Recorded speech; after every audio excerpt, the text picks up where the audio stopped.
F آئی اے کا benzene income support. ہمارے نمائندے حامد علی بھٹی کی رپورٹ کے مطابق پروگرام کی رقم میں غیر قانونی کٹوتیوں کے خلاف بڑا کریک ڈاؤن۔ ایف آئی اے کی کمپوزٹ سرکل ڈیرہ غازی خان کے بینزین انکم سپورٹ پروگرام کی رقم میں غیر قانونی کٹوتیاں کرنے والے عناصر کے خلاف بڑا crackdown. Benazir income support programme کی رقم میں غیر قانونی کٹوتیوں میں ملوث 12 ملزمان کو گرفتار کر لیا۔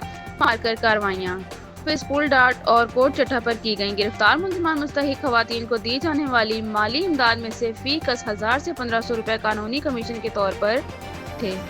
ملزمان میں محمد عمران، محمد اکرم، صادق حسین، عطا حسن، نصر اللہ، ابو ذر، عباس، شیر علی، محمد عاقب، احمد حسن، عمران حسین اور محمد ابرار شامل ہیں۔ ملزمان کو کمیشن وصول کرتے ہوئے رنگے ہاتھوں گرفتار کیا گیا۔ کارروائی ملزمان سے لاکھوں روپے برآمد کیے گئے۔ ملزمان سے متعدد شناختی card, check box, bank connect device اور دیگر مطالعہ برآمد کیا گیا۔ گرفتار ملزمان درج کیے گئے۔ گرفتار ملزمان سے تفتیش کا آغاز کر دیا گیا۔